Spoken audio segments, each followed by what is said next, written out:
Galing naman ako dyan eh. Di ka pwede sumali kasi anak araw ka.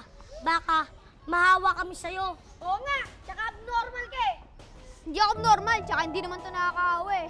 Tsaka wala naman ako sakit eh. Kung wala kang sakit, ba't naglo-long sleeves ka? Oo nga, di ba allergy ka sa araw? Wala akong allergy sa araw. Tingnan nyo.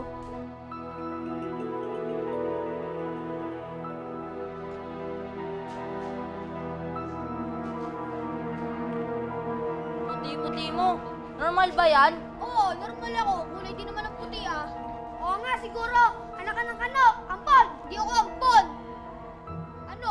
Saan yun ba ako hindi? Nagtanggal na nga ako ng long sleeves eh. Sinabi na wala akong allergy sa araw. Sige, pwede ka na sumali. Basta ikaw ang taya. Ano ba?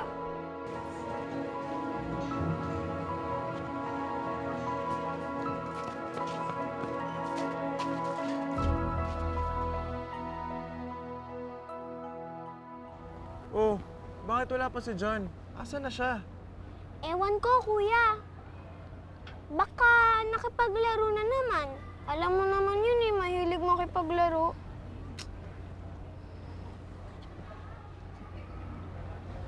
Oh, ba't ang tahimik mo? Anong problema?